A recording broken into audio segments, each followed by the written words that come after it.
Terimalah salam hangat dari kami HKBP Kernolong, HKBP tertua di Pulau Jawa.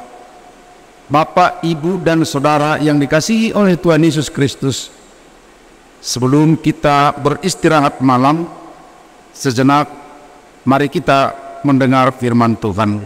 Kita berdoa. Segala puji syukur kami naikkan ke hadirat-Mu, ya Allah Bapa, atas pemeliharaanmu dalam hidup kami sepanjang hari ini, dalam semua aktivitas kami, dan menjelang saat kami beristirahat malam, kami rindu ya Tuhan akan firman-Mu. Karenanya kuduskanlah kami dengan Roh-Mu, sehingga kami layak ya Tuhan bersekutu dengan firman-Mu yang kudus, dan kami berada dalam hadirat-Mu. Terima kasih ya Allah Bapa, di dalam anak-Mu Yesus Kristus Tuhan kami. Amin.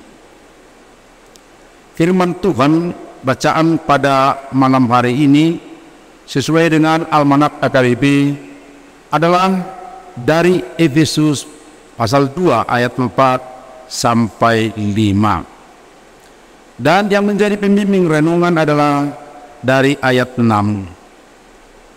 Dan di dalam Kristus Yesus, Ia telah membangkitkan kita juga dan memberikan tempat bersama-sama dengan Dia di sorga. Tempat di sorga.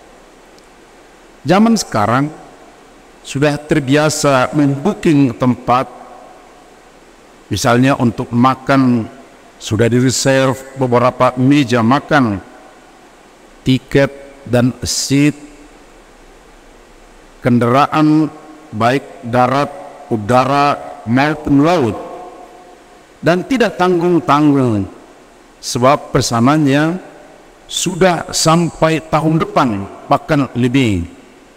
Rumah di masa depan atau masa pensiun pun, bahkan tempat pemakaman sudah dibayar jauh-jauh hari sebelum kematiannya, dan lain-lain lagi.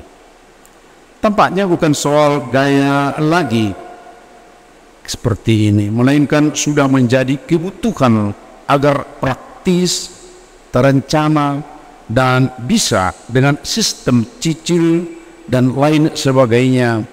Dan hal ini bisa terus kita lihat, dan tentunya tidak ada salahnya.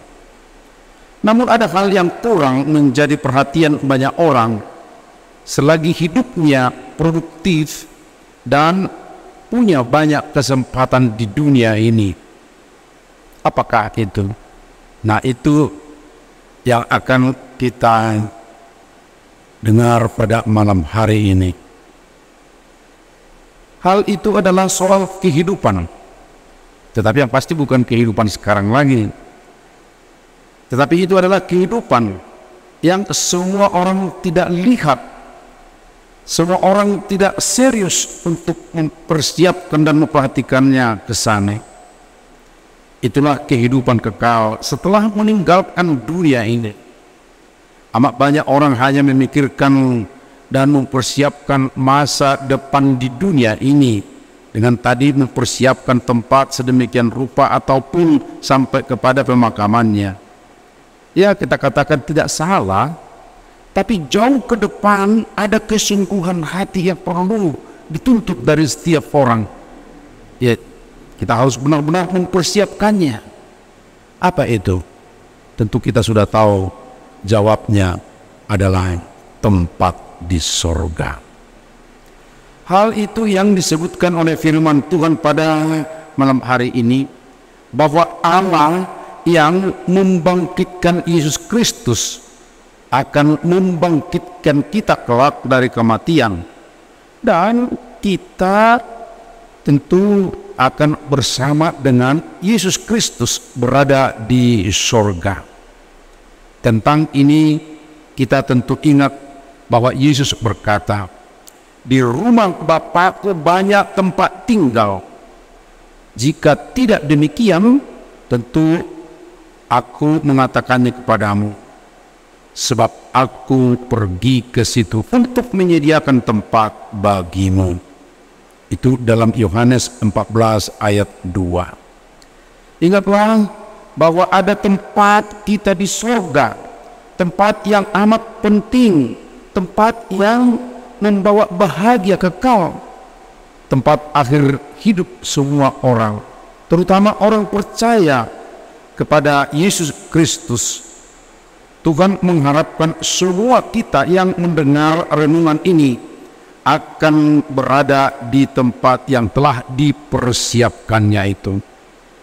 Bahkan mereka yang akan percaya lagi menurut pemberitaan kita, itu artinya ada orang-orang yang akan ikut serta lagi di surga sesuai dengan kemauannya menerima pemberitaan kita tentang Yesus Kristus.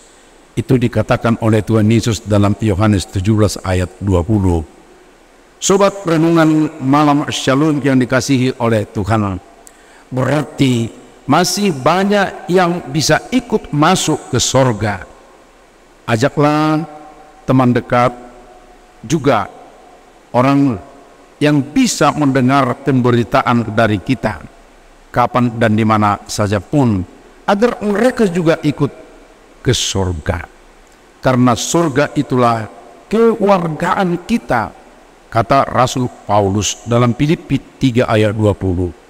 Ya, surgalah tempat akhir dan kekal bagi kita semua. Amin. Marilah kita berdoa. Ya Tuhan kami, tuntunlah kami berjalan menuju tempat indah permai kehidupan kekal, yaitu surga yang telah Engkau sediakan untuk anak-anak-Mu melalui Yesus Kristus. Dan ingatkan kami senantiasa di tengah-tengah kesibukan kami di dunia ini, supaya persiapan hidup kami bukan hanya untuk sekarang, bukan hanya untuk dunia sekarang, tapi adalah untuk masa depan yang jauh, yaitu kehidupan kekal. Terima kasih Bapa, berkatilah kami, lindungi kami pada malam hari ini dalam istirahat kami, jauhkan mara bahaya, dan berikan kami juga kekuatan yang baru untuk boleh bekerja esok hari, melakukan tugas-tugas kami. Kami serahkan juga saudara-saudara kami yang bekerja pada malam hari ini karena sip kerjanya. Tolonglah mereka Tuhan, beri mereka kesehatan sehingga mereka juga boleh bekerja dengan baik. Terima kasih ya Allah Bapa, di dalam anak-Mu Yesus Kristus kami berdoa dan bersyukur. Amin.